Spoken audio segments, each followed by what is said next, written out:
여러분의 계좌는 아직도 파란불이십니까? 저희가 빨갛게 바꿔드리겠습니다. 손실극복 프로젝트 나만 믿고 따라와. 여러분 안녕하세요. 안녕하세요. 5월 17일 수요일 나만 믿고 따라와 1부 시작하겠습니다. 오늘도 역시나 날씨도 너무 더웠고요. 최근에 지수도 계속 힘이 없다 보니까 조금은 지치는 하루였는데 그래도 오늘 오랜만에 양시장이 모두 빨간불을 보여주다 보니까 조금은 기운이 나는 것 같았습니다. 특히나 코스닥이 코스피보다 더 큰 탄력을 보여주면서 2%대 상승으로 거래를 마쳤더라고요. 네, 맞습니다. 또 코스피는 아쉽게도 2,500을 눈앞에 두고 마무리를 했고요. 또 오늘 2차 전지, 그리고 제약바이오, 자동차 부품, 엔터주 섹터 등이 빨간불을 켰습니다. 상승하는 종목이 하락하는 종목보다 훨씬 더 많은 또 기분 좋은 하루가 아니었나 싶습니다. 네, 매일 오늘만 같으면 참 좋겠습니다. 이제 5월도 후반으로 하반기로 지금 접어들고 있는 상황인데요. 앞으로 우리 시장 계속해서 이 상승세를 이어갈 수 있을까요? 조금은 기대감이 생기면서 또 한편에는 우려감도 있습니다. 자, 지금부터 저희 믿고 따라오시면서 전략을 잘 세워보시면 되겠습니다. 네, 자 그럼 오늘 함께해 줄 두 분의 전문가님 모시겠습니다. 김영애 전문가, 박철순 이사님 함께합니다. 어서 오십시오. 안녕하십니까. 안녕하세요. 반갑습니다. 안녕하십니까. 자, 오늘도 뉴페이스가 있습니다. 이제 오늘부터 해서 매주 수요일을 또 나만 믿고 따라와를 책임져 주실 박철순 이사님을 함께 모셨는데요. 우리 시청자분들께 인사 한 말씀 부탁드릴게요. 네, 안녕하세요.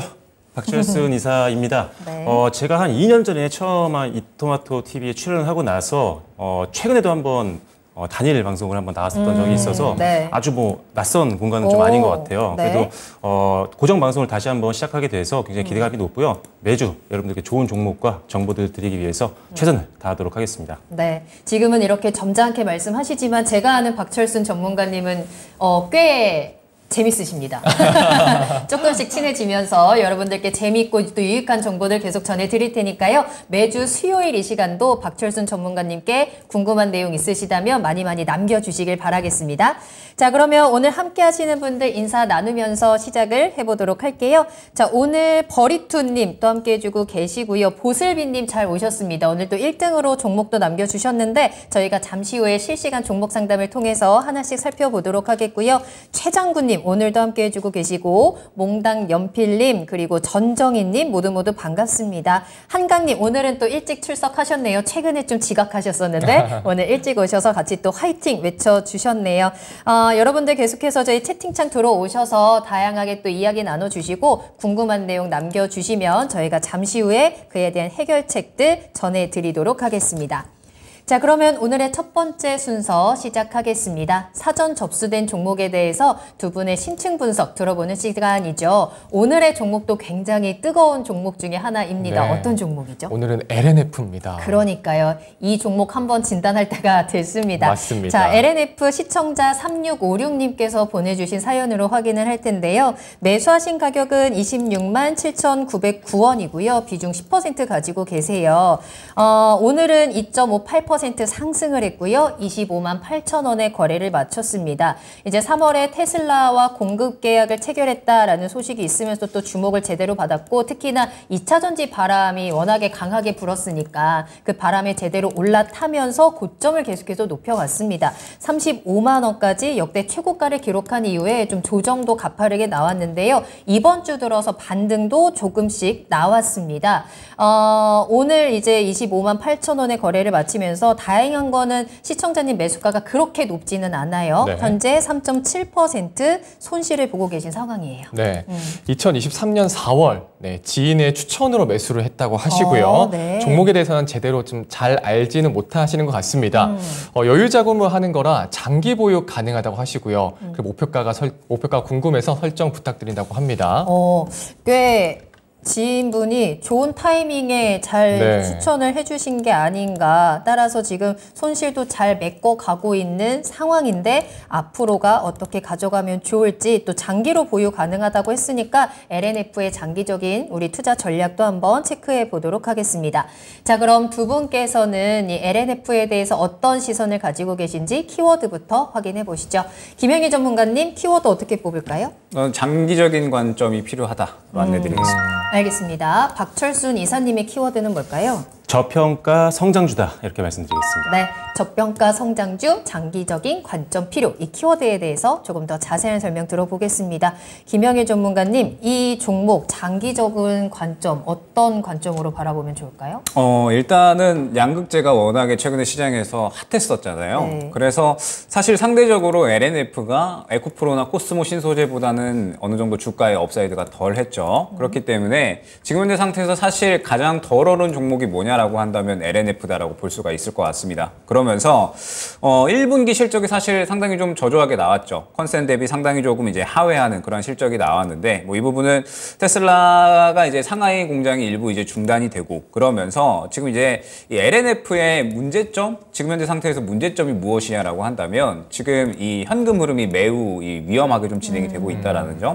투자를 계속해서 좀 진행을 해야 되는데 지금 이제 이 계속적으로 투자를 늘려 나가고 있다 보니까 설비를 늘려 나가고 있다 보니까 네. 지금 이제 현금 흐름이 상당히 조금 이제 불안한 상황이에요. 그러면서 이제 올해부터 또 내년까지 약 한 6천억 정도의 설비 투자 금액이 지금 드는 상황이거든요. 그러다 보니까 아무래도 LNF가 지금 돈이 필요하죠. 돈이 필요한데 이미 이제 작년 기준으로 했을 때 1조 넘게 지금 현재 이 현금 흐름이 좋지 않아지는 상황에서 6천억 정도 추가적으로 좀 필요한 상황이다 보니까 과연 이제 자금 조달을 좀 어떻게 할 것이냐. 그러면 이제 뭐 대규모 공급 계약을 따내 온다라든지 아니면 뭐 유상증자에 대한 방향성이라든지 여러 가지가 있을 수가 있겠지만 네. 지금 현재는 자금 조달에 대한 부분들이 상당히 좀 부담이 된다라고 볼 수가 있을 것 같습니다. 그러면서 올해 1월부터 4월 중순까지 2차 전지가 어마어마한 또 이제 이 상방 쪽의 방향성을 보여줬잖아요. 그러다 보니까 지금 현재 전체적으로 아직까지는 쉬어가는 구간이다라고 봐야 될 것 같고 LNF 같은 경우에도 2차 전지가 지금 전체적으로 쉬어가다 보니까 그렇게 반응을 크게 하고 있지는 못한 것 같습니다. 때문에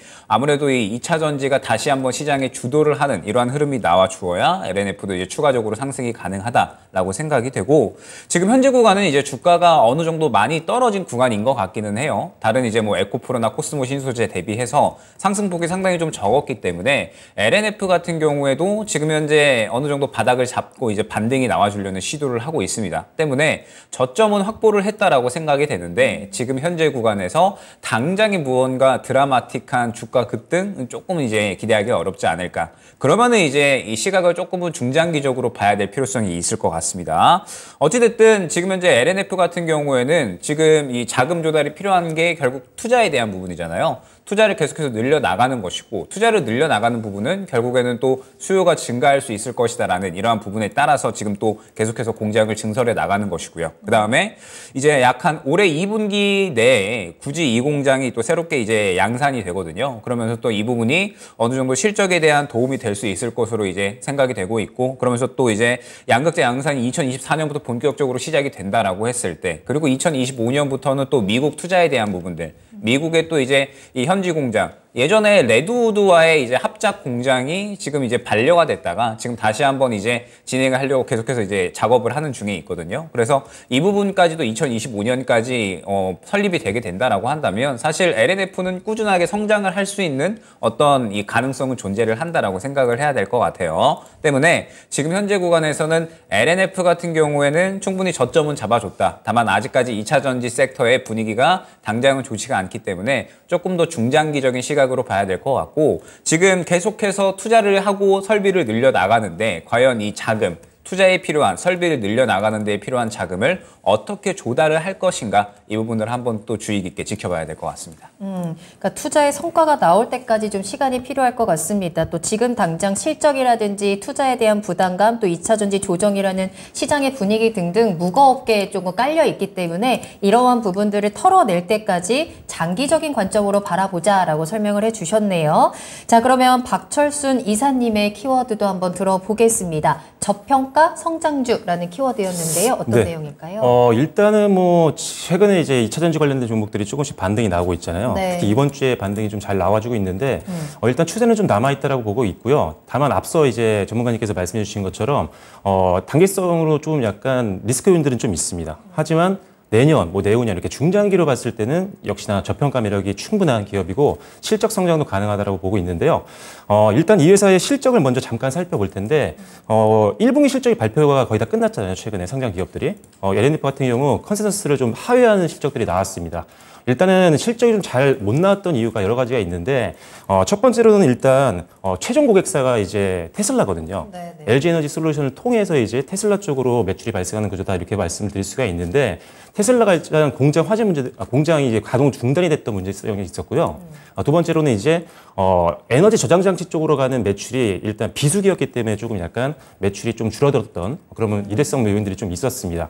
그래서 일단은 이런 것들은 어차피 단기적으로 해소가 되는 부분이고 이 리스크 요인이 소멸이 됐기 때문에 다음 분기부터는 일단 이런 리스크가 소멸이 되면서 추가 실적 상승을 기대해 볼 수 있을 것 같고요. 추가적으로 실적에 대한 기대감이 있었던 분들 같은 경우 단기 순손실이 났기 때문에 굉장히 약간 충격을 받으신 분들이 많이 있었을 것 같아요. 공시를 보시면은 파생상품 평가 손실이라는 공시 내용들이 확인이 아마 되실 겁니다.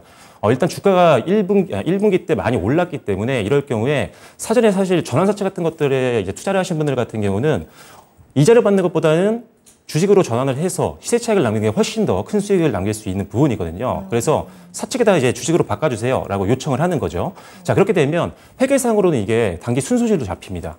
그런 것들 때문에 일단 1분기 때 실적이 마이너스가 순손실이 났지만 이 부분도 이제 다시 한번 또 회복이 되는 거기 때문에 1분기 대비했을 때 2분기 실적은 당연히 뭐 좋을 수밖에 없는 그런 상황이라고 보시면 될 것 같고요. 그렇다면 작년 대비했을 때는 어떠냐? 2분기 실적 같은 경우 작년 동기 대비했을 때 영업이익 같은 경우도 한 2배 정도까지 굉장히 좋게 평가를 하고 있거든요. 그 이유가 일단은 굳이 이 공장 같은 경우가 이제 2분기를 지나고 있는데 전체적으로 다 풀 가동이 될 것 같아요. 네. 그렇게 되면 일단은 매출 부분에서 한 20% 정도 증가를 좀 예측을 하고 있기 때문에 2분기부터 실적이 성장할 수 있을 만한 상당한 그런 메리트 요인들이 많이 있다. 이렇게 말씀드릴 수가 있고요.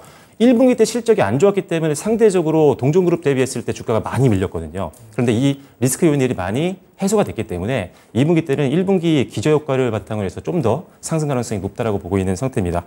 자, 그리고 뭐 동종 필그룹들 대비해서도 그렇고 소재주, 대장주들 대비했을 때도 굉장히 작은 밸류에이션을 갖고 있는데요. 일단은 포스코 퓨처엠이랑 한번 비교를 해볼게요. 영업이익이라든지 순이익 같은 경우 2023년도 올해죠. 실적 전망을 보면은 비슷해요. LNF랑 포스코 퓨처엠이요. 자, 그런데 시가총액으로 보면 사실 포스코 퓨처엠은 20조가 넘지만 이 LNF 같은 경우는 10조가 채 안 되거든요. 그래서 돈은 비슷하게 버는데 실제로 밸류에이션은 그렇게 제가치를 받지 못하고 있는 그런 상황이다. 그래서 이런 것들만 봤을 때도 충분히 중장기적으로도 매력 포인트가 될 수 있기 때문에 저평가 성장주, 실적이 성장하고 있는 저평가주를 고민하고 있는 분들이 있다면 LNF 충분히 매력적인 종목이라고 말씀을 드리겠습니다. 네. 뭐 다음 분기부터는 실적 상승 기대해 볼 수 있다라는 의견 주시면서 밸류가 타기업에 대해서 좀 덜 받고 있다라는 의견 주시면서 이렇게 저평가 성장주라는 의견 주셨습니다. 네. 자, 그리고 또 하나 또 궁금한 게 있는데요. 자, 이사님, 이 LNF가 적극적으로 미국 진출 의지를 또 내비치고 있지 않습니까? 잘할 수 있을까요? 뭐 리스크는 좀 없을까? 뭐 걱정이 되는데 어떻게 보세요?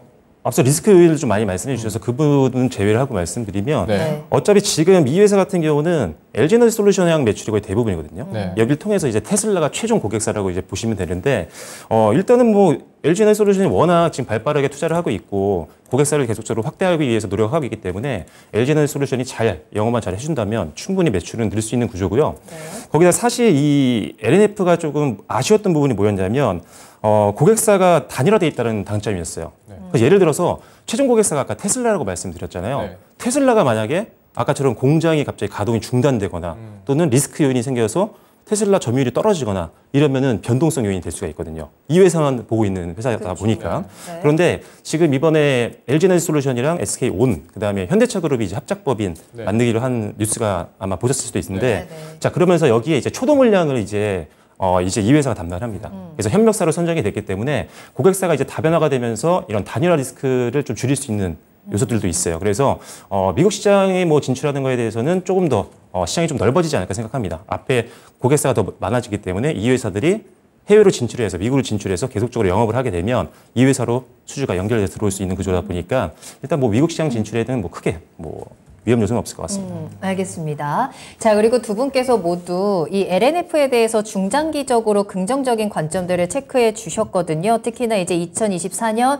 25년에 공장이 본격적으로 가동이 되고 양산이 시작이 됐을 경우에 LNF의 성장성에 대해서 높은 점수를 주셨는데 하지만 또 그때가 되면 LNF만 LNF만 이제 양산을 하는 건 아니니까 배터리 공급 과잉에 대한 논란이 지금 계속 나오고 있단 말이에요. 이게 또 리스크로 작용을 해서 막상 그때 갔을 때 실적이나 주가가 더 폭발하는 게 아니고 좀 악화될 수도 있지 않을까. 이런 우려는 어떻게 보세요? 사실 그게 이제 우려스러운 부분이죠. 왜냐하면 네. 에코프로 지금 이제 실적이 잘 나오고 앞으로 잘 나올 거다라는 기대감이 크게 올라간 거잖아요. 네. 그런데 LNF는 1분기 실적이 잘 안 나왔단 말이죠. 그렇기 때문에 지금 앞으로 미국에 진출해서 공장 만들고 그 공장으로 인해서 이제 실적이 잘 나와야 되는 이러한 상황인 거죠. 네. 그래서 지금은 어느 정도 기대감이 이제 좀 많이 작용을 하고 있는 상황이다라고 봐야 될 것 같은데 네. 사실 공급 과잉에 대한 부분들은 작년부터 꾸준히 이야기가 나왔었습니다. 그런데 최근에 다시 한번 이야기가 나온 게 뭐냐면 지금 우리나라뿐만 아니라 일본, 중국 다 미국에 진출을 하고 있죠. 그래서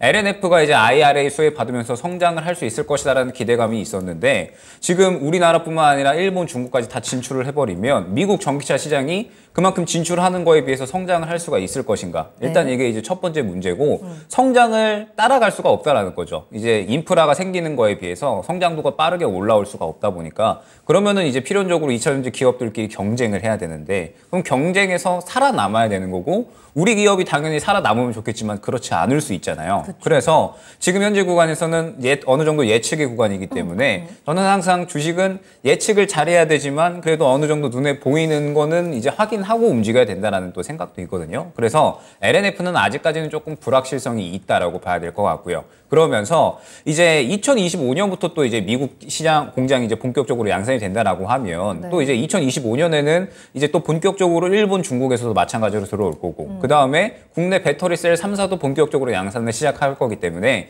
이 부분에 대해서는 이제 부담이 있을 수밖에 없다라는 점. 그리고 이제 아까 말씀드렸듯이 LNF는 1분기 실적이 잘 안 나온 상황에서 현금을 조달을 해야 되는 상황입니다. 이제 2025년까지 공장 만들고 이제 본격적으로 양산을 하려면 돈을 더 끌어와야 되는데 아직까지도 이 부분에 대한 불확실성이 있다라고 생각을 하거든요. 때문에 LNF는 저는 좀 특히나 중요하다라고 생각을 하는 게 아직까지 불확실성이 조금은 있다 보니까 성장성은 분명하게 기대를 해도 될 것 같아요. 워낙에 이 양극재라는 또 확실한 파워를 가지고 있다 보니까 성장성은 기대를 해도 될 것 같은데 지금 현재 상황에서는 아무래도 이 단기적인 방향성, 단기적인 대응에 따라서 2차 전지가 어느 정도 방향성 잡아줄 때에는 LNF도 같이 올라갈 거니까 그 시기에 맞추어서 이슈 플로우에 따라서 대응을 하는 단기적인 대응이 지금 현재 상황에서는 베스트가 아닐까라고 생각을 합니다. 그래요. 시청자님께서는 이제 장기 보유도 가능하다라고 말씀해 주셨는데 그러면 지금 시점에서 가격 전략은 어떻게 짜야 될까요? 지금 현재 구간에서 저는 보유는 해주셔도 될 것 같아요. 네. 보유는 해주셔도 될 것 같고 이제 어느 정도 저점은 분명하게 잡아준 것 같거든요. 그러면은 다음 이제 단가가 어디냐라고 봤을 때 1차 이제 매물 구간이 있는 게 약 한 29만 원, 그 다음에 2차 매물 구간이 한 30만 원 정도가 됩니다. 그리고 그 다음이 약한 신고점 구간 34만 원 구간이 될 텐데 저는 일단은 30만 원 정도 안내를 드리면서 LNF 같은 경우에는 중장기적인 관점으로 봐야 된다라고 안내를 드렸던 게 예를 들어서 지금 현재 구간에서 반등이 나온다라고 했을 때 매물 구간이 지금 약 3개 정도가 있잖아요. 그런데 예를 들어서 30만 원 구간에서 부딪히면서 이제 차익 실현이 나온다라고 했을 때 결국에는 다시 한번 또 저점으로 향해 가겠죠. 그러면 저점 잡혔을 때 중장기적으로 성장에 대한 여러 가지 이야기들이 나올 거고 그러면 저점 잡혔을 때 그 부분에 대해서 다시 한번 또 시장이 주목을 하면서 반등이 또 나올 거거든요. 그렇기 때문에 저는 LNF 같은 경우는 그냥 쭉 쥐고 가는 게 아니라 어느 정도 이제 대응을 해 나가면서 저점에서 잡고 고점에서 더 못 간다. 그러면 차익 실현하고 또 저점 갔다. 그러면 또 재매수하고 이런 식의 이제 매매 전략이 가능한 종목이다라고 생각을 해서 일단은 보유하시고 어느 정도 이제 이 목표가를 설정을 해 놓으셔서 목표가까지 갔다. 그러면은 추가적으로 더 가면은 수익 극대화. 만약에 그렇지 않으면 차익 실현한 다음에 저점에서 다시 한번 재매수하는 전략까지 안내를 드리도록 하겠습니다. 좋습니다. 자, 그럼 바로 이어서 박철순 이사님의 투자 전략도 들어볼게요. 일단은 저도 지금 추세가 아직 단기적으로 남아있기 때문에 상단에 있는 어떤 저항선 부분까지만 목표가로 잡고 들어가는 게 좋을 것 같습니다. 일단 지금 차트를 보시면 아시겠지만 가장 중요한 굵은 매물대 같은 경우는 30만 원대부터 있지만 그 전에도 28만 원, 5천 원 정도 때부터 또 매물대가 조금 늘어나는 구간이에요. 그래서 일단 단기적으로는 그때부터 저항이 나올 수 있기 때문에 그 부분을 좀 신경을 쓰시면서 대응을 하면 될 것 같고요. 일단은 추세가 남아있기 때문에 보유 관점 말씀을 드리겠고 목표가는 앞서 말씀드린 지금 매물대가 좀 두꺼워지는 구간 28만 5천 원 정도, 그다음에 손절가는 23만 원 정도로 보시면 될 것 같습니다. 네, 자 이렇게 LNF에 대해서 두 분의 심층 분석 들어봤는데요. 마지막으로 가격 전략 다시 한번 정리하도록 하겠습니다. 자, 두 분 모두 LNF에 대해서 중장기적으로는 긍정적인 부분들을 체크해 주셨는데요. 현재 단기적인 리스크를 관리하는 차원에서 빠르게 또 대응하는 전략들을 체크해 주셨고요. 박철순 이사님께서는 저평가 성장주 키워드입니다. 목표가 28만 5천 원, 손절가 23만 원으로 제시해 주셨어요. 김영일 전문가님께서는 장기적인 관점 필요라는 키워드에서 목표가 30만 원, 손절가 22만 7천 원 제시해 주셨는데요. 이 안에서 저점 매수, 고점 매도 전략 도 같이 활용하시면 되겠습니다.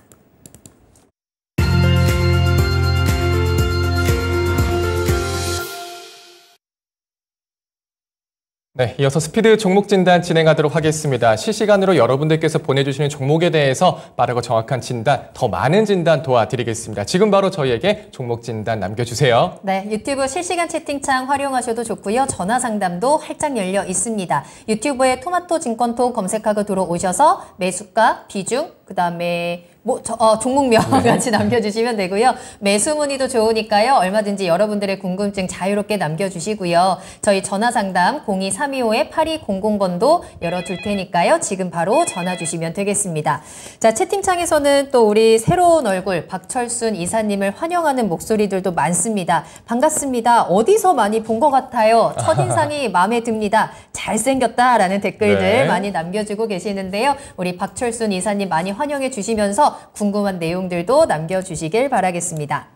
자, 그러면 첫 번째 종목 상담 바로 출발할게요. 유튜브에서 장영심 님께서 남겨주신 종목입니다. HMM 살펴볼 거고요. 매수가는 32,638원입니다. 비중은 21% 가지고 계시고요. 오래됐습니다. 진단 부탁드려요 라고 말씀해 주셨는데 진짜로 이 32,000원 가격대면 꽤 오래됐어요. 한 1년 정도는 적어도 1년 정도는 보유하고 계실 것 같고 HMM이 지금 주가는 계속해서 하락세를 보여주고 박스권에서 횡보하는 모습을 보여주고 있는데 최근에 뭐 실적도 조금은 부진하게 나왔고 이 매각에 대한 이슈도 원활하게 지금 진행이 되고 있지 않은 것 같아서 여러 가지 좀 걱정이 되실 것 같습니다. 시청자님 매수 가격도 좀 높이 있거든요. 어떤 전략이 필요할까요? 일단 HMM 같은 경우에는 사실 단기적으로는 올라갈 만한 이슈가 지금은 부재하다라고 볼 수가 있을 것 같아요. 왜냐하면 이제 결국에는 어떤 종목이 올라가려면 첫 번째가 이제 실적이 될 수가 있을 거고 그 다음에 두 번째가 이 주식이 올라가기 위한 모멘텀이 될 수가 있을 것 같은데 일단 실적은 이번 1분기에 10분의 1 토막이 나버렸습니다. 역시나 해운업황이 코로나 이후에 이제 물동량이 좀 폭발하면서 굉장히 이제 이 실적이 엄청나게 좀 치고 올라왔었죠. 그러면서 이제 해운업황이 굉장히 훌륭하게 좀 진행이 되다가 계속해서 이제 올해 들어서면서부터는 해운업황이 하락을 하고 있습니다. 아무래도 지금 현재 경기 침체에 대한 부분들, 그 다음에 경기 침체에 따라서 자연스럽게 수요가 줄어들 수밖에 없는 부분들, 그리고 이제 해운업황이 워낙에 또 이제 코로나 이후에 좋았다 보니까 또 이제 해운업계에서 투자도 좀 많이 해놨을 거잖아요. 이제 물 들어올 때 노를 져야 되니까. 그래서 투자를 많이 해놨을 거고 그에 따라서 경쟁도 좀 심화되는 부분, 이러한 부분들이 이제 종합적으로 좀 작용이 되면서 실적이 상당히 이번에 이제 안 좋아졌죠. 그러면은 해운업황이 어느 정도 좀 반등을 할 수 있을 것인가 올해에는, 그러면 이 부분도 마찬가지로 힘들다고 봐야 될 것 같습니다. 지금 이제 경기 침체에 대한 부분들은 계속해서 우려감을 키워나가고 있는 상황이라서 해운업황이 올해 회복이 될 수 있을 것인가 어느 정도 퀘스천 마크가 생기는 부분이다라고 생각을 하고 있고, 그러면은 두 번째 모멘텀, HMM 같은 경우에 역시나 이제 민영화에 대한 부분이겠죠. 매각에 대한 부분일 거고, 그러면은 이제 HMM이 매각이 좀 잘 되어야 될 것 같은데 사실 매각 공식화한 지 한 달이 넘어갔거든요. 그런데 원래 이제 유력 인수군으로 뽑히던 기업들이 다 인수 안 하겠다, 약간 이제 이렇게 이야기를 했습니다. 사실 당연할 수밖에 없는 게 일단은 가장 좋았던 대비 지금 실적도 굉장히 크게 하락을 했죠. 그 다음에 HMM 같은 경우에는 몸값도 지금 상당히 비쌉니다. 5조가 이제 넘어가는 그러한 금액인데 사실 이제 이 매각을 어느 정도 고려하고 인수를 고려하고 있는 기업 입장에서는 지금 이제 업황도 안 좋아지고 있고 HMM 같은 경우에는 더 싸질 것 같은데 지금 굳이 비쌀 때 살 필요가 없다라고 생각을 할 것 같거든요. 그래서 몸값도 워낙에 비싼 부분과 그 다음에 지금 또 다가오는 9월 달에 영구채 1조 2천억 정도가 이제 또 만기가 됩니다. 그러면서 이제 산은에서 어떻게 할 것이냐, 이게 좀 중요한데 산은이 원래는 이제 저번에는 주식으로 전환을 했었죠. 그런데 이번에는 결국 매각을 공식화했기 때문에 주식으로 전환을 할 것인가 아니면은 이제 현금으로 전환을 할 것인가라고 했을 때 현금으로 전환할 수 있는 가능성이 지금 생겼다라는 거죠. 그러면 HMM이 지금 현금이 약 14조 정도 넘게 쌓여 있는데 결국에는 그래도 이제 1조 넘게 돈이 빠져나간다라고 하면 당연히 또 기업 입장에서는 안 좋을 수밖에 없겠죠. 때문에 종합적으로 봤을 때 HMM은 지금 현재 이 주가가 올라갈 만한 동력이 많이 없어져 있다라고 생각을 해주시면 될 것 같습니다. 부재해 있는 상황에서 지금 보게 되면 역시나 이 거래대금 자체는 워낙에 훌륭한 종목이기는 한데 이 거래량 자체를 봤을 때에는 상당히 소외되어 있는 모습을 확인을 할 수가 있죠. 그러면서 중요한 지지라인을 지금 다 이탈을 했기 때문에 일단 추가적인 하락에 대한 부분은 염두를 두셔야 될 것 같습니다. 그러면서 결국에는 HMM 같은 경우는 이 매각이 공식화될 때 어느 정도 주가가 반응이 나올 수 있다라고 보고 있는데 매각이 공식화되고 어느 정도 좀 다시 유력하게 올라올 수 있는 부분은 내년까지도 지금 시기가 미뤄졌거든요. 그래서 HMM 같은 경우에는 저는 좀 가능하시다면 최대한 다른 종목으로 수익을 보시고 지금 이 종목 같은 경우에는 비중을 조금이라도 줄여 나가시는 게 좋을 것 같습니다. 왜냐하면 올해에는 사실 딱히 주목받을 만한 부분이 없기 때문에 HMM은 가능할 때 비중을 좀 줄여놨다가 향후에 매각에 대한 부분이 다시 한번 시장에서 주목을 받을 때 그때 이제 어느 정도 거래량으로서 힌트가 나올 거고 바닥 잡는 이러한 이제 움직임이 나올 거거든요. 그때 이제 대응을 해야 된다라고 생각을 하고 있어서 저는 지금 현재 구간에서는 최대한 다른 종목으로 수익을 보시고 수익 본 만큼 이제 해칭하는 이러한 전략이 훌륭하지 않을까. 그러면서 향후에 이제 다시 한번 매각이 공식화될 때 어느 정도 이제 이 가격이 좀 적절하게 소화가 되고 영국채도 좀 해결이 됐을 때 그러면 시간이 좀 많이 지나야 되거든요. 적어도 올해 하반기는 돼야 된다라고 생각을 하고 있어서 그때까지는 다른 종목에 집중을 하는 게 좋겠죠. 다른 종목 쪽으로 최대한 수익을 챙겨놨다가 비중을 이제 해칭해서 이제 향후에 대응 구간을 노려보자 안내를 드리도록 하겠습니다. 네, HMM은 지금 가지고 있는 호재가 영 부족합니다. 상승으로 끌어주기 위한 엔진이 지금 힘이 없는 상황이기 때문에 비중을 최대한 줄여 나가는 쪽으로 조언을 드렸으니까요. 참고하시길 바라겠습니다. 네. 자, 다음은 매수 문의입니다. 노사신 TV님께서 네. 오리온 매수 문의 주셨고요. 포트에 성장주만 너무 많이 담아서 경기 방어주 일부 담아볼까 하는데 오리온 괜찮은 종목일까요? 라고 문의 주셨습니다. 자, 오리온 2022년 3월 이후로 계속해서 상승세 보이고 있습니다. 오늘은 5% 넘는 음봉 그리면서 종가로 13만 5천 원 형성을 했거든요. 꽤 많이 올랐다고 보여지는데 자, 이사님, 경기 방어주로 담아봐도 될까요? 어떻게 보세요? 일단은 작년이 우리나라가 전체적으로 폭락이었잖아요. 네. 1년 내내 밀렸던 상황이었는데 오리온 차트를 보시면 아시겠지만 경기 방어주로서의 어떤 힘을 제대로 한번 보여줬습니다. 그렇죠. 네. 작년에 오히려 연초 대비 연말에 훨씬 더 좋은 성과를 보여줬었기 때문에 방어주로서의 어떤 힘을 제대로 보여줬었는데 이번 연도에도 마찬가지입니다. 지수가 흔들려도 계속적으로 잘 가는 모습들 계속 나왔었고 일단 실적에 대한 기대감도 상당히 좋습니다. 지금 우리나라뿐만 아니라 해외 쪽에서도 매출이 계속적으로 늘고 있는 그런 구조는 맞는데 제가 봤을 때 지금 경기 방어주로 들어가기에는 약간의 리스크는 있어 보입니다. 왜냐하면 많이 올랐기 때문이에요. 주가가 많이 성장주처럼 굉장히 많이 올라왔기 때문에 실적 성장 기대감 대비했을 때는 주가가 좀 많이 올라온 건 아닌가라는 생각이 좀 듭니다. 지금 파이낸셜 지금 재무 요약본을 좀 보시면 아시겠지만요. 지금 순이익을 한번 볼게요. 순이익이 작년 같은 경우에 지금 3,900억 원대였습니다. 그래서 2021년도 대비했을 때는 1,000억 이상 급증을 해줬는데 문제는 올해 기대감입니다. 올해는 지금 오히려 순이익이 조금 역성장할 것으로 보고 있는 컨센서스거든요. 그래서 일단은 실적 전망, 특히나 순이익이 좋지 않다고 한다면 PER에도 약간 안 좋은 영향을 줄 수밖에 없겠죠. 그래서 지금 보시면 아시겠지만 실적 전망치를 감안했을 때 PER이 오히려 작년 대비해서 작년에 12배에서 올해는 15배까지 지금 올라가 있는 그런 상황입니다. 그래서 일단 밸류에이션 부담이 좀 있을 수 있다. 그리고 실적이 좀 순이익이 역성장할 수 있기 때문에 좀 부담이 있는 구간이다라는 점 참고를 하시고 다만 아직 뭐 꺾였다라고 볼 수는 없을 것 같아요. 수급을 보면 지금 외국인들이 계속적으로 좀 들어와주고 있는 상황이기 때문에 외국인들의 어떤 순매도 전환, 차익 실현 매물이 시작되기 전까지는 한번 이제 지금 차트 구간이죠. 어떻게 보면 61선 구간에서 반등이 나올 때 한번 또 들어갔다가 꺾일 때 한번 차익 실현하시고 다시 61선 구간에서 또 한번 지지선 만들고 반등 나온다면 재매수 전략으로 가시는 것도 좋을 것 같습니다. 하지만 개인적으로는 앞서 말씀드린 일단 최근에 너무 많이 올랐기 때문에 그리고 작년에도 많이 올랐기 때문에 실적 전망 대비했을 때는 주가가 조금 부담이 될 수 있다. 따라서 개인적으로 뭐 KT 같은 종목도 병행해서 한번 들어가 보시면 좋을 것 같아요. KT는 상당히 저가권에서 움직이고 있기 때문에 경기 방어주를 찾으신다면 한번 오리온과 KT도 한번 병행으로 한번 고려를 해보시면 좋을 것 같습니다. 네. 자, 지난해부터 경기 방어지로 제대로 보여주고 있는 오리온입니다. 실적 전망을 좋지 않기 때문에 그리고 가격이 많이 올랐기 때문에 리스크가 있어 보인다라고 말씀 주시면서 KT도 병행해서 함께 보자라고 말씀 주시니까요. 네, 투자할 때 참고해 보시기 바라겠습니다. 네. 자, 저희 다음 상담 바로 만나볼게요. 스피드 진단으로 계속해서 이어집니다. 여러분들도 스피드하게 질문 남겨주시길 바라겠고요. 전화로 이야기 나누겠습니다. 시청자님 안녕하세요. 네, 안녕하십니까. 네, 안녕하세요. 반갑습니다. 어떤 종목 궁금하세요? 네, 롯데 시스템즈요. 네, 매수가랑 비중 어떻게 되실까요? 8,500원에 20%입니다. 8,500원에 20%, 이거 언제 매수하셨어요? 예, 한 20일 정도 됐어요. 아, 그래요? 살짝 이제 내려오는 시점에서 그런 매수를 하셨나 보네요. 예. 최근에 좀 가파르게 내려오고 있는데 이 종목 왜 매수하셨을까요? 매수하실 때 어떤 모멘텀 보고 매수하셨어요? 반도체 아니면 OLED? 예, 반도체 쪽으로 지금 예. 보고 매수하셨는데 지금 흘러 내려가고 있어서 좀 걱정되실 것 같아요. 어떤 점을 해결해 드리면 좋을까요?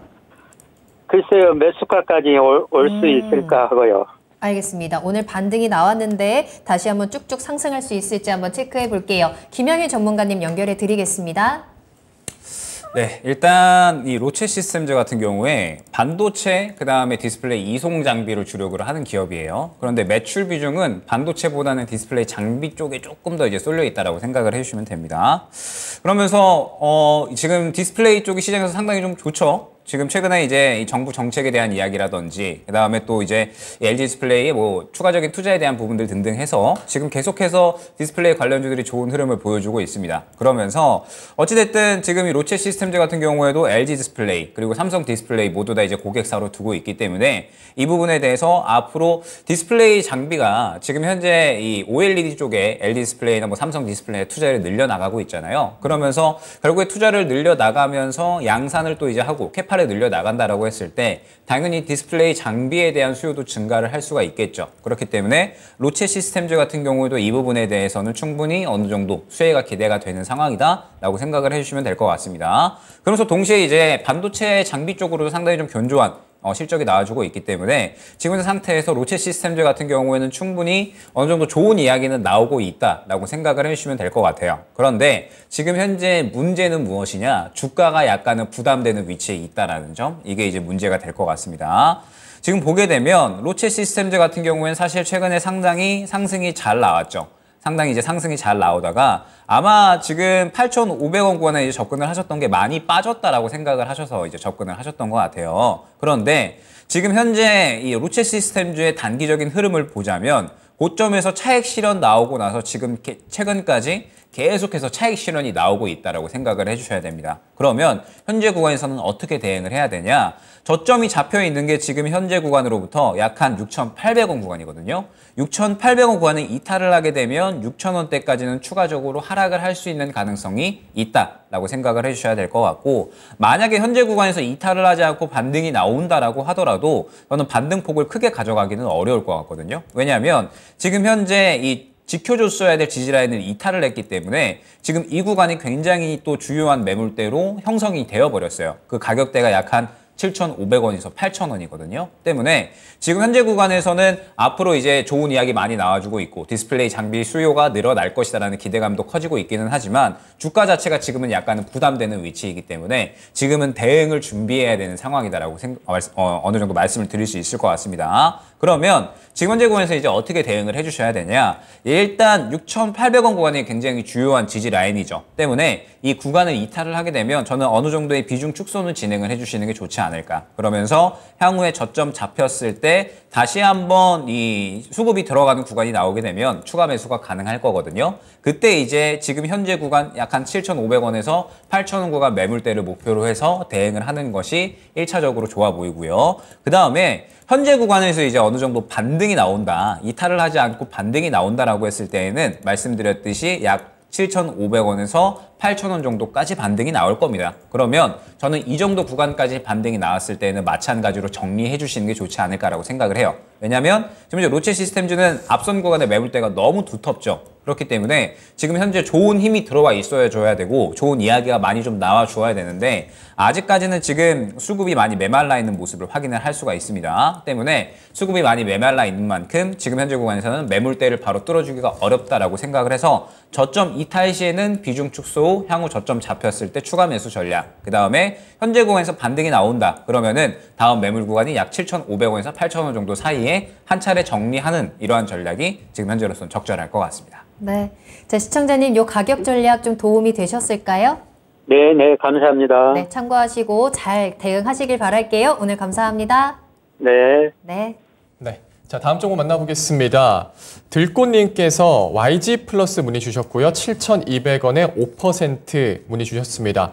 자, 오늘도 9% 넘게 장대 양봉을 그렸는데요. 엔터즈 요즘 뭐 정말 잘 오르는 종목이죠. YG 플러스는 1분기 영업이익도 역대 최대를 기록했다고 하는데 블랙핑크 덕분이죠. 팬이시라고. 네, 저 너무 좋아하거든요. 알겠습니다. 네. 자, 이사님, YG 네. 플러스 어떻게 전략 세워보면 좋을까요? 저도 블랙핑크 굉장히 좋아하는데 좋아하세요? 네. 누구 좋아하세요? 실제로 다 좋아합니다. 아, 알겠습니다. 그럼요. 누굴 고를 수 빼겠습니까? 없어요. 아, 뺄 수가 맞아요. 없죠. 네.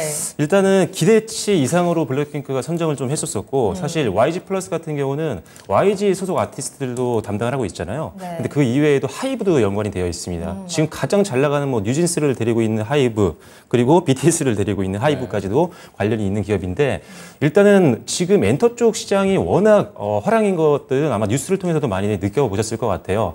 지금 실제로 굉장히 음원과 음반 매출이 많이 늘어나고 있는 상태고 특히나 이제 공연들이 굉장히 활성화가 많이 됐습니다. 지금 글로벌 투어를 하고 있는 아티스트들도 굉장히 많고 여기서 나오는 MD 매출이 상당합니다, 지금. 그래서 지금 대다수의 이제 엔터테인먼트 기업들이 역대급 실적을 지금 달성하고 있는 상태죠. 네.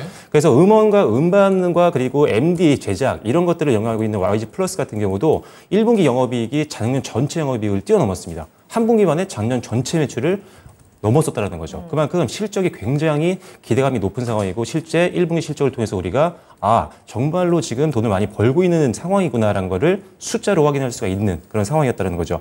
자, 그리고 실제 지금 수급도 굉장히 좋습니다. 지금 기관들 같은 경우 지난 5월 3일, 5월 초부터 시작해서 거의 뭐 하루 정도를 제외하고 계속 순매수가 이어지고 있는 상황이에요. 연기금도 최근 들어서 담기를 시작했는데 물론 이제 기관들도 결국은 차익 실현을 하기 위해서 투자를 한 거기 때문에 기관들이 가장 많이 담았기 때문에 기관들이 다시 순매도로 전환할 때쯤에는 한번 입절을 좀 준비를 하는 것도 필요할 것 같아요. 지금은 약간 약수익, 약손실 구간이긴 한데 일단 추세가 여전히 좋은 상황이고요. 2분기뿐만 아니라 올해 전체적인 실적 성장에 대한 기대감도 있는 상태이기 때문에 중장기로도 충분히 볼 수 있는 상황이라고 보여집니다. 자, 그래서 일단 지금 가격 전략을 좀 말씀을 드려야 될 것 같은데 지금 현재 오늘 급등이 나와서 윗꼬리를 좀 달았습니다. 여기 구간이 어떤 구간이었냐면 지난 이제 8월 달 고점 구간에서 지금 저항을 받으면서 윗꼬리를 형성하고 약간 상승폭을 반납하면서 오늘 마무리가 됐었는데 일단 이 부분에서 저항이 나올 수 있는 구간이었어요. 예상이 됐던 구간이었기 때문에 이 정도의 흐름들은 뭐 자연스러운 현상이라고 보여지고요. 다만 오늘 시초가보다 조금 한 66,500원 정도만 무너지지 않는다면 한번 지난 8월 고점 오늘 저항받고 있는 이 구간 정도는 한번 뛰어넘을 수 있는 그런 힘도 좀 있지 않나라는 생각이 듭니다. 일단은 정배열로 전환이 5월 들어와서 완벽하게 이제 전환이 됐죠. 그러면서 일단 이동평균선이라든지 이런 것들에 대한 저항도 지금 없는 상태고요. 지금 신경 써야 되는 부분들은 과거에 있었던 고점 구간들 또는 매물대 이런 것들을 신경을 쓰셔야 되는데 지금 이 저항선 구간을 돌파한다고 한다면 목표가는 8만 원까지 8,000원까지 보실 수가 있습니다. 그래서 일단은 목표가는 한 8,000원 정도로 보시고요. 그리고 6,500원만 무너지지 않는다면 조금 더 홀딩하시면서 추가 수익으로 한번 대응을 하시면 좋을 것 같습니다. 네. 자, 지금 수급도 좋고요. 하지만 기관이 순매도할 때는 매도하라는 의견도 주시면서 지금이 저항 구간이라고 합니다. 돌파하면 목표가 8,000원까지 볼 수 있다는 말씀 전해드립니다. 네, 저희 계속 두 분과 함께 종목 진단 빠르게 진행이 되고 있습니다. 오늘 같은 기회 꼭 놓치지 않으셨으면 좋겠어요. 또 오늘 처음으로 함께 하시는 박철순 이사님을 환영하는 의미로라도 여러분들께서는 종목을 팍팍 보내주셔야 합니다. 자, 그리고 저희 2부에서도 계속해서 종목 진단 이어지니까 궁금하신 종목명, 매수가 비중 지금 유튜브 채팅창 들어오셔서 남겨주시고요. 또 2부의 첫 번째 종목으로 당첨이 되시면 특별 진단을 받으실 수 있거든요. 그 종목에 대해서는 두 분 모두의 의견을 들으실 수 있으니까 많이 남겨주시길 바라겠습니다. 전화 주시면 조금 더 당첨 가능성이 높아지거든요. 02-325-8200번 계속 열어둘 테니까 여러분들의 이야기 보내주시기 바랍니다. 자, 그러면 저희 다음 상담 만나볼 건데요. 보슬비님께서 남겨주신 종목이에요. KTIS 살펴봅니다. 매수가는 4,110원이고 비중 10% 가지고 계시거든요. 이 KTIS라는 종목이 올해 초에 급등을 했었습니다. 이때가 아마 챗GPT에 대한 모멘텀을 좀 받았던 걸로 기억을 하는데 5,000원 좀 뚫고 올라가는가 싶더니 또 바로 지금 오랫동안 조정이 좀 길게 나오고 있는 상황이거든요. 지금부터의 전망도 중요할 것 같습니다. 이 종목 어떻게 대응할까요? 이제 KTIS가 네. 원래 이제 무슨 일을 하냐면 원래 KT에서 이제 114 안내 서비스 하잖아요. 네. 이게 이제 분산해 가지고 설립이 된 기업이에요. 그래서 이제 뭐 하냐?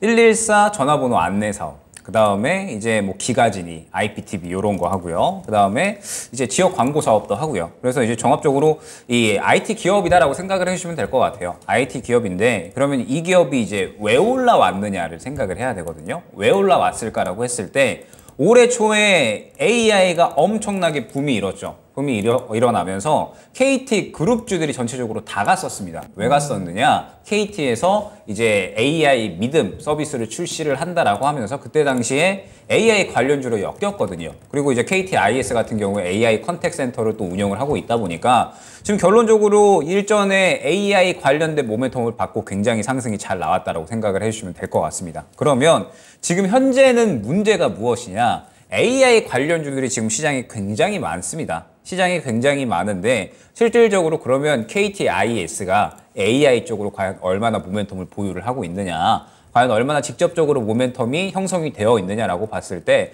다른 종목보다는 훨씬 이 직접적인 부분, 이 연관성이 떨어진다라고 봐야 될 것 같거든요. 최근에 이 시장에서 상승이 나왔었던 AI 종목들이 분명하게 있었죠. 셀바스 AI나 혹은 뭐 셀바스 헬스케어라든지 혹은 추가적으로 MDS 테크라든지 마음 AI라든지 지금 직접적으로 AI 관련주들이 시장에 굉장히 많거든요. 그렇기 때문에 KTIS가 지금 현재 구간에서 과연 AI 쪽으로 얼마나 모멘텀을 받아줄 수 있는가, 이 부분이 지금은 상당히 좀 중요할 것 같습니다. 그러면서 지금 주가 또한 보게 되면 많이 떨어지기는 했습니다. 많이 떨어지기는 했는데 문제는 무엇이냐? 시장에서 지금 관심도가 아예 죽어있죠. 지금 오늘 거래량이 채 10억도 채 되지가 않는 모습이고, 여기서 이제 상승을 하기 위한 매물대를 형성을 한다라고 했을 때 1차적으로 3,300원, 3,500원, 3,700원, 4,000원, 4,300원까지 올라가려면 굉장히 산을 많이 뚫어줘야 됩니다. 그러면 산을 뚫으려면 결국에는 또 큰 힘이 들어와 줘야 된다라는 건데, 그러면은 AI 관련된 이야기가 나와 주어야겠죠. 지금은 KTIS 관련해서는 AI 관련된 이야기가 당분간은 나오기 힘들 것이다라고 생각이 되기 때문에 지금 어떻게 이제 대응을 해야 되느냐? 일단 저점 잡힌 구간이 3,000원 구간입니다. 그래서 저는 3,000원 구간 이탈 시에는 아마 한동안에는 이 구간을 뛰어넘는 회복은 어려울 것이다라고 보고 있어서 3,000원 이탈 시에는 비중 축소를 안내를 드리도록 하겠습니다. 그러면서 지금 현재 구간에서 혹시나 반등이 나온다라고 했을 때는 말씀드렸듯이 지금 굉장히 산들이 여러 가지가 있죠. 때문에 어느 정도 반등이 나오는 구간마다 비중을 조금씩 줄여주시는 게 좋을 것 같아요. 그러면서 말씀드리지만 저는 오늘 시장도 상당히 좀 좋은 상승이 나왔는데 그럼에도 불구하고 아직까지는 종목이 굉장히 귀한 시장이다라고 여겨졌거든요. 그만큼 이제 종목 잡기가 많이 어려워지기는 했지만 결국에는 이 종목이 잡기 어려운 시장이 지속되다가 주도 섹터는 나와 줄 겁니다. 뭐 반도체가 되든 혹은 뭐 로봇이 되든 2차 전지가 되든 이러한 주도 섹터가 나왔을 때 그 주도 섹터가 결국에는 또 상당히 상승이 잘 나올 거거든요. 그래서 일단은 그러한 상승이 잘 나오는 종목 쪽으로 어느 정도 이제 수익을 최대한 좀 해칭을 해 놓으시면서 KTIS 같은 경우에는 3,000원 이탈 시에는 최소한 비중 축소는 진행을 해주셔야 되고 혹시나 지금권에서 반등이 나온다라고 했을 때 제가 지금 안내드린 이 목표가들이 있잖아요. 1차, 2차, 3차 매물 구간에 맞는 목표가에 도달을 할 때마다 추가적인 상승이 나오면 조금 더 이제 손실 만회를 높은 곳에서 혹은 그렇지 않다라고 했을 때에는 이 매물 구간에서 비중 축소 진행해 주시는 걸 추천드리도록 하겠습니다. 네. AI 모멘텀이 한 번 더 바람이 좀 세게 불어야 될 것 같거든요. 하지만 KTIS는 AI에 대한 모멘텀 비중이 좀 적기 때문에 지금부터는 비중을 조금씩 줄여나가는 전략으로 체크해 드렸으니까요. 참고하시길 바라겠습니다. KTIS 진단 남겨주신 보슬비님께서 김영일 전문가님 최고다라고 말씀해 주셔서 그 부분도 같이 전달을 해드릴게요. 자, 그럼 다음 상담 또 이어가 볼까요? 네, 다음은 전화 연결되어 있습니다. 전화 받아볼게요. 안녕하세요. 안녕하세요. 네, 반갑습니다. 예, 열심히 잘 보고 있습니다. 아유, 감사합니다. 자, 어떤 종목 궁금하신가요? 저는 KGETS KGETS 매수가 비중은 어떻게 될까요? 21,000원에 30%입니다. 21,000원에 30%요. 예, 예. 아이고, 걱정이 좀 크시겠어요. 예, 예. 네, 저 지금 비중도 좀 두둑하게 30%로 담으셨는데, 자, 예. 어떤 점이 좀 저희가 도와드리면 좋을까요? 이게 상금에까지 가나 싶어가지고 갈 수 있겠는가 싶고 이래가지고 네, 지금 또 답답해서 전화드렸습니다. 네, 많이 좀 답답하실 것 같습니다. 자, 박철순 이사님 바로 연결해 드릴 테니까 이야기 한번 나눠보세요. 예, 예. 네, 안녕하세요. 예, 안녕하십니까. 네, KG 잘 보고 있습니다. 네, KG ETS 관련해서 문의를 주셨는데 지금 가격대를 보니까 한 4월 19일 날 매수를 하신 것 같아요. 그리고 나서 이제 고점에서 팔지 못하고 시장이 좀 밀리면서 최근에 주가가 많이 올랐던 종목들이 이런 식으로 패턴이 나왔던 경우가 많이 있었거든요. 올해 1월부터 주가가 급등했던 종목들 4월 중반부터 시장이 밀리면서 차익 매물들이 대량으로 출회되면서 이런 식의 차트들이 많이 그려지고 있는 그런 상황이었다고 보시면 될 것 같고요. 일단 뭐 친환경 발전 연료라든지 철강 같은 이런 사업들을 하고 있는 기업인데 실적은 일단 굉장히 탄탄합니다. 시장 탄탄하고 일단 4월 중반부터 시작해서 일단 가격 조정이 굉장히 많이 진행이 됐기 때문에 현재 가격 구간은 일단 거품이 많이 빠진 상태입니다. 그래서 추가 하락보다는 오히려 되돌림을 좀 기다려 볼 수 있을 것 같고요. 그래서 지금 현재 주가 구간이라면 매도보다는 일단 홀딩을 하시면서 추가 상승을 좀 베팅을 해보셔도 좋을 것 같습니다. 일단 지금 차트를 보시면 아시겠지만요. 전저점을 일단 이탈을 하면은 조금 위험할 수 있습니다. 그래서 손절가를 먼저 좀 잡아드릴 텐데 손절가는 지금 현재 기준으로 봤을 땐 요 정도 선. 일단은 이번 달 최저점보다는 조금 아래로 잡아들었습니다. 왜냐하면 보통 우리가 손절가를 잡을 때 지지선 구간을 딱 잡게 되면은 그쪽을 터치하고 올라가는 어떻게 보면 매도를 유발하는 흔들이 주식시장에 상당히 많이 나오거든요. 그래서 일단은 보통 우리가 손절가를 잡을 때는 우리가 딱 봤을 때 지지선, 뭐 전저점 같은 이런 지지선보다는 소폭 아래를 잡는 게 좋습니다. 그래서 일단 가격대로 보시면은 현재 12,000원 구간을 손절가로 일단 보시면 좋을 것 같고요. 현재 구간에서 1차 목표가는 상단에 보시면 아시겠지만 매물대가 지금 17,000원 정도 구간에 구성이 되어 있습니다. 제 1매물대고요. 그 다음에 여기에 또 보시면은 60일선과 또 21선이 만나고 있는 수렴 구간입니다. 그래서 이동평균선과 그리고 매물대가 만나는 구간이기 때문에 저항이 굉장히 많이 생길 수 있는 구간이라고 보시면 될 것 같아요. 그래서 일단 1차적인 목표가로는 17,000원 정도를 보셔야 되는데 여기만 뚫고 올라간다라고 한다면 사실 25,000원까지는 열려 있습니다. 이때부터 다시 매물대가 강해지거든요. 그래서 1차 목표가는 17,000원으로 보시고 만약에 여기서 밀린다라고 하면은 일단은 매도를 하시고요. 다시 지금처럼 저점 만들고 반등 나올 때 재매수하는 전략으로 가시면 충분히 지금 지금 손실 폭을 줄이면서 충분히 수익 구간으로 전환할 수 있는 종목이라고 보여집니다. 그래서 일단은 1차는 17,000원, 그 다음에 만약에 뚫고 올라가준다고 한다면 2차 목표가는 25,000원 구간으로 보시면 좋을 것 같습니다. 네, 시장님. 예, 예. 네, 자 가격 전략 잘 들으셨죠? 예, 예, 네, 예. 지금 추가 상승을 또 기대해보자고 하시니까요. 네, 꼭 손실 없이 나오시길 바라겠습니다. 예, 실적도 좋고 이래서 들어갔는데. 네, 네, 그러니까요. 네. 예, 예. 조금만 더 기다려 보세요. 저희도 응원하겠습니다. 예, 예, 감사합니다. 네, 네, 감사합니다. 감사합니다. 예, 네. 예, 잘 보겠습니다. 네, 감사합니다.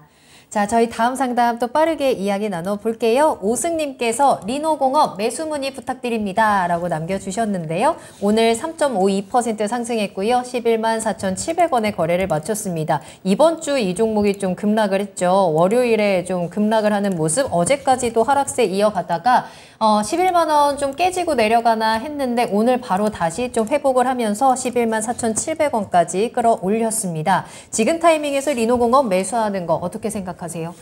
우리 모두 알고 있죠. 반도체는 좋아질 것이다. 네. 네, 우리 모두 알고 있는데 네. 그러면은 그 반도체가 좋아질 것에 대해서 과연 예측을 하고 들어갈 거냐 아니면 확인하고 들어갈 거냐 이 두 가지가 중요한 것 같거든요. 저는 지금은 확인하고 들어가야 된다라고 생각을 하고 있습니다. 왜냐라고 했을 때 아직까지 이 반도체 업황에 대한 부분들 여전히 이 긍정적인 기대감은 남아있지만 지금 당장은 실적이 전체적으로 안 좋은 상황이거든요. 때문에 반도체는 결국에는 좋아지는 거 확인하고 들어가도 저는 늦지 않다. 결국에는 주도주로 활약을 할 것이라서 좋아지는 거 확인하고 들어가도 늦지 않다라고 생각을 합니다. 그러면 리노공업 같은 경우에는 시청자님께서 많이 떨어졌으니까 지금 그저께부터 해가지고 굉장히 크게 하락을 했으니까 또 워낙에 좋은 기업이니까 당연히 저점 잡고 이제 반등 나올 수 있겠지라고 생각을 하셨을 것 같아요. 일단 리노공업도 지금 전체적으로 이제 이 스마트폰에 대한 또 반도체 이 어느 정도 매출이 발생을 하고 있기 때문에 업황 자체가 지금 전체적으로 힘들죠. 그러면서 1분기 실적이 반토막이 났습니다. 그러면 리노공업 같은 경우에도 결론적으로는 이제 업황이 어느 정도 회복이 되어야 마찬가지로 실적이 회복되면서 주가도 회복이 될 수 있는 그러한 기업이다라고 생각을 하고 있거든요. 그렇기 때문에 지금 저점이 잡혔느냐라고 했을 때 저는 아직까지는 확실하지 않다라고 볼 수 있을 것 같습니다. 그러면서 반등이 나온다라고 하더라도 과연 얼마나 큰 폭의 반등이 나올 수 있을 것인가라고 하면 지금 현재 구간에서 다음 매물 구간 형성된 게 바로 이제 1차적으로 12만 원 구간, 그 다음에 바로 또 13만 원 구간이 있거든요. 그러면 지금 현재 구간에서 접점 잡았다라고 해가지고 반등을 노릴 수 있는 수익률 자체는 약간 정말 이제 크게 바라보면 10%? 그런데 만약에 현재 구간에 이탈을 한다라고 가정을 했을 때 손실폭이 상당히 커질 수 있는 구간이기도 합니다. 때문에 지금 구간에서는 확실하게 반등할 수 있다, 올라갈 수 있다라는 확신이 있어야 어느 정도 접근을 할 수 있는 종목이다라고 생각이 되는데 저는 지금은 아직까지는 저점이 확실하게 잡혔다라고 생각이 되지는 않습니다. 때문에 리노공업이 분명하게 좋은 기업인 건 맞아요. 코스닥에서 굉장히 이제 덩치 있는 기업이고 그 다음에 확실하게 또 이 반도체 이 검사 장비 자체가 굉장히 또 확실하게 고객사를 두고 실적이 견조하게 나오고 있는 그러한 기업이기는 하지만 일단은 이번 이 반도체 업황에 따라서 그리고 전체적인 이 수요 둔화에 따라서 마찬가지로 리노공업 같은 경우에도 1분기 실적이 굉장히 좋지 않았다라는 점 때문에 지금 현재 구간에서는 불확실성에 베팅을 할 것이 아니라 어느 정도 눈에 보이는 것들이 나왔을 때 그때 이 어느 정도 확인을 하고 그 다음에 접근을 해도 늦지 않은 종목이다라는 점 안내 드릴 수 있을 것 같습니다. 때문에 지금 현재 구간에서 매수를 한다? 저는 그렇게 매력도가 없다라고 생각이 되고 확실하게 바닥 잡고 그 다음에 눈에 보이는 사는 수급이 들어와 줬을 때 그때 이제 접근을 하자 안내를 드리도록 하겠습니다. 네, 지금이 주가 저점인 건지 그리고 업황이 정말로 좋아지는지 수급이 들어오고 있는지 여러 가지를 좀 확인한 후에 매수하자라고 조금 더 보류 의견을 전해드렸네요. 참고하시길 바라겠습니다. 네. 자, 다음 또 매수 문의가 들어와 있습니다. 도도레미도님께서 네. 안녕하세요. 올여름 겁나게 덥다는데 파세코 매수하기 늦었나요? 매수 문의 드립니다. 말씀 네. 주셨습니다. 생활 투자네요. 그렇습니다. 네. 자, 오늘 또 파세코는 2.36% 올려 세우면서 15,170원에 거래가 되고 있고요. 오늘도 정말 더웠잖아요. 네, 파세코는 뭐 폭염 관련 수혜주고 창문형 에어컨으로도 유명한 기업인데 여름이 대비해서 좀 매수를 하려고 하는 것 같습니다. 이사님 지금 매수해도 될까요? 지금 제 생각에는 네. 분할로는 좀 괜찮을 것 같아요. 분할로는요? 네. 일단 제가 한번 주봉을 보여드릴 텐데 네. 여러분들이 이제 계절주들을 많이 보시잖아요. 특히나 네. 이제 여름 계절주, 겨울 계절주 가장 많이 관심을 보이는 부분들인데 네. 그래서 보통 선풍기라든지 뭐 에어컨이라든지 뭐 맥주 이런 음료라든지 빙과리 이런 쪽으로 많이 베팅을 하십니다. 근데 실제로 여러분들이 이 계절주를 투자하실 때 항상 과거 주가 추이를 보셔야 돼요. 그래서 주봉이라든지 월봉으로 보시고 실제로 여름이 되기 전에 주가가 올랐었는지 아니면 실제 한여름 뭐 7월이나 8월 달에 주가가 올랐었는지 그리고 그게 과연 어느 정도의 확률로 상승폭이 나왔었는지 이런 것들을 반드시 확인을 하셔야 됩니다. 지금 파세코의 주봉을 한번 보시면요. 그래도 한 5월 달 초쯤에 매수를 하면은 6, 7월 달에 고점을 만들었던 그런 날들이 굉장히 많이 있었습니다. 그래서 지금 만약에 주가가 많이 오른 상태였다면 매수를 조금 자제를 해야 되겠지만 현재 지금 일본으로 오시면 아시겠지만 최근에 주가가 그렇게 많이 오른 상태는 아닙니다. 지금 박스권에 갇혀 있는 모습이기 때문에 일단은 조금씩 분할로 담아도 될 거라고 지금 생각을 하고요. 그래서 시세가 나오면은 이런 계절주 같은 경우는 미련 없이 던지셔야 됩니다. 시세가 나오고 나서 급격하게 테마가 소멸되면서 주가가 크게 단기간에 빠지는 경우가 많기 때문에 이런 테마성으로 계절주를 공략하실 때는 항상 시세가 나오면 미련 없이 수익을 입절하시는 게 중요하다고 말씀드리겠고 실제로 지금 이 종목 같은 경우는 가장 매수하기 좋은 가격대는 사실 121선 구간입니다. 보시면 계속적으로 121선 구간에서 반등이 나와주면서 저점을 만들고 있거든요. 그래서 지금 현 주가로 보면은 한 14,300원 이때까지 내려와주면 가장 베스트일 것 같은데 일단 오늘 시장이 반등이 나오면서 어느 정도 위에서 형성이 됐으니까요. 일단은 분할 최소한 2분할에서 4분할 정도로 생각을 하시고 6월달 그리고 7월 달에 전고점을 좀 돌파하면서 지금 현재 기준으로 한 17,000원까지 열려 있거든요. 그래서 17,000원 구간이 넘어가게 되면 그때부터는 분할 매도로 좀 수익을 챙기는 전략으로 가시면 안정적인 좀 전략이 될 것 같습니다. 네. 계절주를 투자할 때는 과거 주가 흐름을 봐야 합니다. 분할로는 현재 매수가 가능하다고 하십니다. 현재 매수가가 원래는 14,300원이 가장 좋긴 하지만 지금은 분할로 매수가 가능하다고 하시고요. 16,000원 넘어갈 때는 분할 매도 의견 주셨으니까요. 매수하실 때 잘 참고해 보시기 바라겠습니다. 네. 자, 이렇게 해서 나만 믿고 따라와 1부 종목 진단은 여기서 마무리하고요. 저희 2부에서 또 종목에 대한 이야기 나눠보도록 하겠습니다. 자, 2부 첫 번째 종목 진단, 특별 진단. 오늘은 어떤 종목 살펴볼까요? 네, 오늘은 동진 세미캠입니다. 네, 반도체 소재 종목입니다. 실적은 잘 나왔는데 주가는 지금 계속해서 횡보하면서 좀 답답하거든요. 앞으로 전망 두 분의 이야기 모두 들어볼 테니까요. 채널 고정하시고 2부도 함께해 주시길 바라겠습니다. 저희 잠시 후에 돌아올게요. 계속해서 나만 믿고 따라와.